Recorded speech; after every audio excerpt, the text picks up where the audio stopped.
Hi everyone, Mark here, and we will get to the rest of today's episode in just a moment. We recorded it a few hours ago, but first some late breaking news here in the US, which we wanted to include. It's just coming up to 11 p.m. and a remarkable development in a story we've been following closely here on Trump 100. It's been headline news for quite a few days now. The case of Kilmar Abrego Garcia, the Salvadorian man who was living in Maryland, the man who the US admits they wrongly deported to an infamous high-security prison in El Salvador last month. They removed him and hundreds of others with no judicial process, and it's a case that's gone all the way up to the Supreme Court here. Since then, the Trump administration has spent a lot of time doubling down on its court-defying decision to deport him, saying that he is a terrorist, that he's a member of the MS-13 criminal gang. Well, a Democratic Party senator from Maryland called Chris Van Hollen has spent the past 2 days in El Salvador trying to meet Mr. Abrego Garcia and to access the prison with no success until tonight, because a post on X from the self-styled world's coolest dictator, that is El Salvador's President Nayib Bukele, showed pictures of Senator Van Hollen apparently sitting down face-to-face with Mr. Abrego Garcia. The post alongside the pictures read, "Kilmar Abrego Garcia, miraculously risen from the, quote, death camps and torture, now sipping margaritas with Senator Van Hollen in the tropical paradise of El Salvador." Extraordinary. And for a few moments, we were all wondering, was this real? We were confused. Was it a photo op? Was it a clever use of AI by a guy who is, we know, a politically savvy president? Confirmation came very quickly, though, from the senator himself, from Mr. Van Hollen. He posted his own photo and he wrote, "I said my main goal of this trip was to meet Kilmar. Tonight I had that chance." Still, though, a few questions. Was Abrego Garcia free? I mean, that would be extraordinary. Would he be returned to the US? Or had he just been freed briefly? Was this a convenient photo op and then back to prison? Well, President Bukele had the answer not long after, again on X. He spent a lot of time on X this evening. He said now that he's been confirmed healthy, he gets the honor of staying in El Salvador's custody. And in the last few minutes, a White House spokesman has said Chris Van Hollen has firmly established the Democrats as the party whose top priority is the welfare of an illegal alien MS-13 terrorist. So doubling down once again. Look, this is a case that is quickly drilling into the roots of the US Constitution and the right for due process. Look, this is clearly a developing story, many more twists to come, both sides clearly doubling down on this, deeply divided. There will be much more on Sky News through the course of the day, and of course tomorrow on Trump 100. But for now, here's the rest of the episode. Martha's back. She is. Hello, Martha. Hello over there. Good to be back. Welcome back. How are you? I'm good. So I had a couple of friends over from the UK and we did this road trip from Vegas to LA and stopped halfway at a place called Kelso Dunes, which is sand dunes. It's in the middle of nowhere. So we get up there and all of a sudden our phones start buzzing in our backpacks. And I'm thinking, what's that? Is someone group calling us? So we all, get our backpacks out. And sure enough, it says severe earthquake alert. Stop, oh my God. Drop, take cover. I don't think there's no precedent really of being on a sand dune in the middle of a severe earthquake. I think it would be quite bad. So my friends got the full Californian experience there. Anyway, from sand dunes and earthquakes to Trump 100. I'm Mark Stone. I'm Martha Kelner. And I'm James Matthews. And on day 89 of Trump 100, the Trump whisperer has been in town. Giorgia Meloni, Italian Prime Minister. Sweet nothings or something more at the White House? We'll discuss. And Trump's Health Secretary, Robert Kennedy Jr., no stranger to controversy, has sparked yet more. And Donald Trump has revealed that a date has been set for his visit to the UK, a state visit no less, to see his friend Charles, and he's calling it a fest. Now, James, it was your turn to spend the day down at the White House today because the so-called Trump whisperer, Italy's Prime Minister Giorgia Meloni, was in town. That's right, yeah. And I don't know about you, Mark, but I felt it the last time the French were in town, this time the Italians, with their kind of effortless, cool, high fashion, And of course, you trudge up in the Marks and Spencer suit, functional gear, and kind of skulk past these, gods and goddesses of our game. You could tell when the Europeans are in town. It is especially the French and the Italians. Fragrance. Fragrance, but also cigarettes. Oh, yeah. Cigarettes are banned in the White House grounds, but it doesn't seem to bother the Italians. At the heart of it all, of course, was Giorgia Meloni, political soulmate of Donald Trump, conservative, nationalist. And of course, Trump values this relationship. She was invited to his inauguration, unlike other European leaders. She today was the friendly face on what was a kind of forward recce for the European Union inside the White House, their representative, one that has Trump's ear. There were also fears among other European leaders that Meloni, who's a bit of a maverick, she's certainly more right-wing than many of them are, might strike out on her own, try to exploit her personal relationship with Donald Trump for the benefit of Italy, but not of the EU. And she did kind of veer off in that direction at one point. I kind of held onto my chair as she said something in Italian, and then turned to the president and said, "You'll allow me a moment to promote my own country, won't you?" And he sort of said, "Well, yeah, take it away." And so she did for a few moments. For me, these Oval Office moments, they're compulsive viewing because you kind of know what the relationship between Trump and the other leader might be, but you never know where it's going to go. These personal relationships are clearly very important to Donald Trump. It's almost more important to him than the actual content of what they're talking about. And we've seen plenty of world leaders coming in over the past 90 odd days trying to charm him with varying degrees of success. I thought it was interesting to see Meloni's approach. So I want to thank President Trump for having accepted an invitation to pay an official visit to Rome in the near future, and consider the possibility in that occasion to meet also with Europe. The goal for me is to make the West great again. Okay? And I think we can do it together. We can. She was also talking about migration and inflation, centering on his favoured talking points. There was one point as well where she reacted to a journalist's question by offering Trump this state visit to Italy, which apparently he has accepted. But I thought she was fairly fleet-footed in that meeting. She took her opportunities where they arose.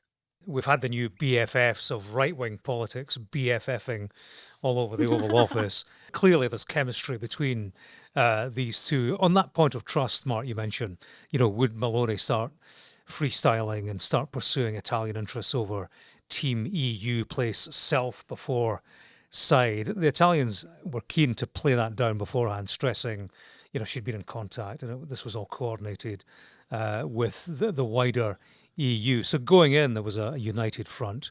Coming out, that seemed indeed to be the case on the face of it.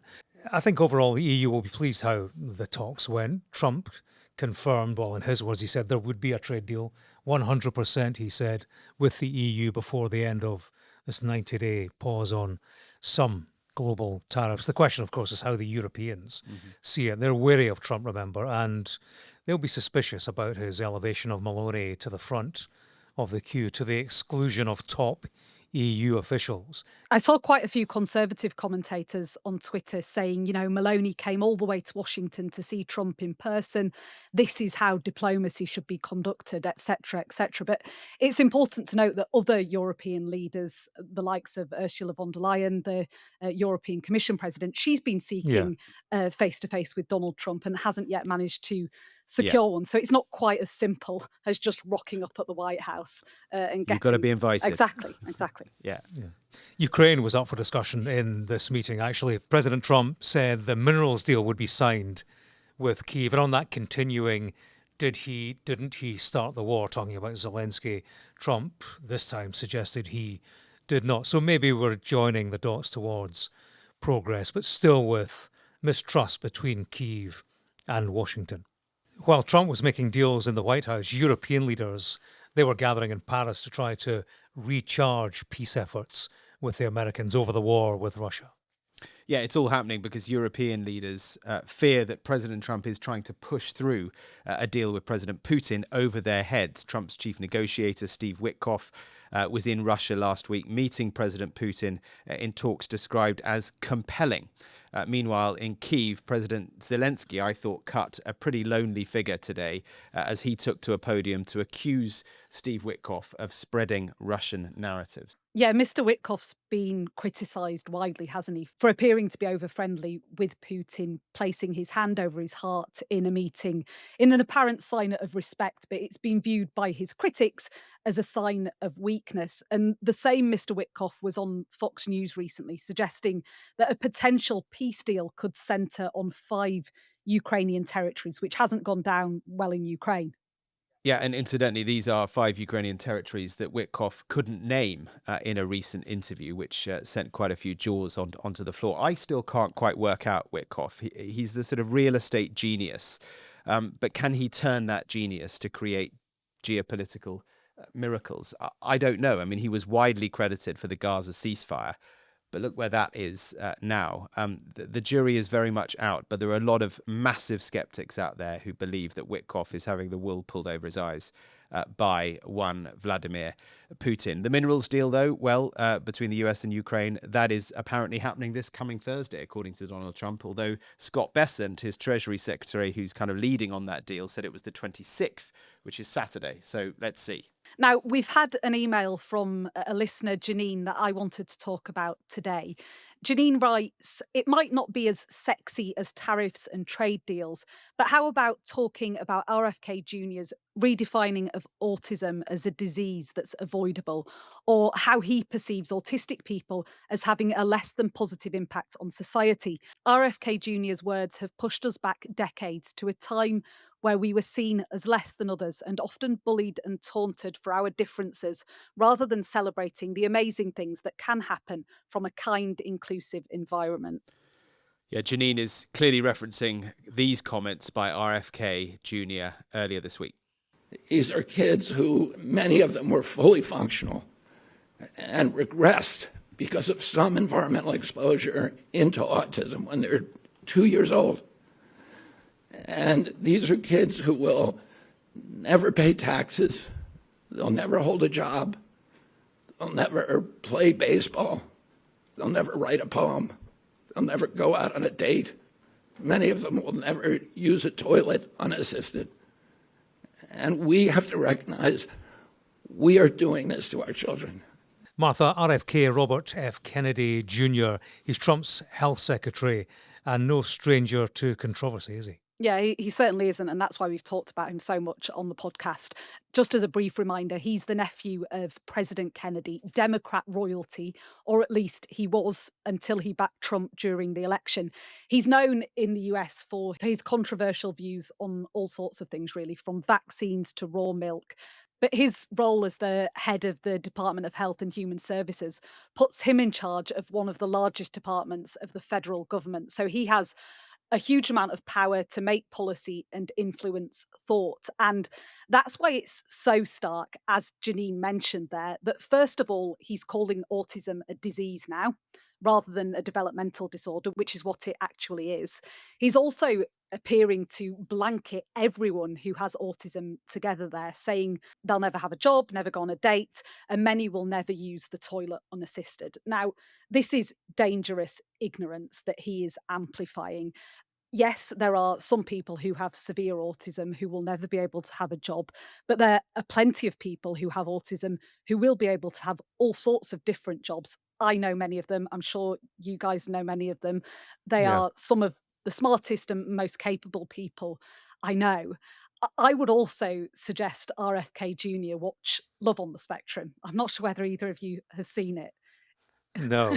I didn't. What is it? What does it tell us? It's a dating show. It's one of my guilty pleasure shows, but it's basically a cast that has autism. They're on varying degrees of the spectrum, but they're all setting out on this journey to find love.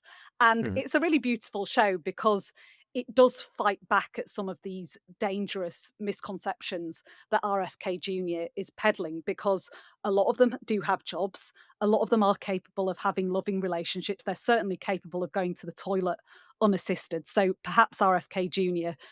Should watch it as an educational resource. Yeah, and of course, it's not just words, not just his opinion that goes nowhere. He has launched an investigation into the causes of autism and has promised to deliver at least some findings by September. Yeah, and the man he's appointed to conduct this study is a man named David Gear. He's previously been disciplined for treating autistic children with puberty blocking drugs without proper oversight. So while experts and campaigners are welcoming this interest in autism research, this appointment obviously is worrying to some of them. And Martha, it potentially raises questions about how RFK is running his department. Yeah, it certainly does. Not specifically on autism, but there is a level of backlash already from within the National Institute of Health. A man named Kevin Hall, who's a leading researcher on nutrition, particularly how ultra processed foods lead to chronic conditions like diabetes. He's resigned, citing censorship. He says he wasn't able to talk about a recent study he'd published because it didn't fully support, in his view, RFK Jr.'s preconceived narrative on certain conditions. So, there are people taking a stand against his leadership of the Health and Human Services Department. Okay, a couple of things to mention before we go.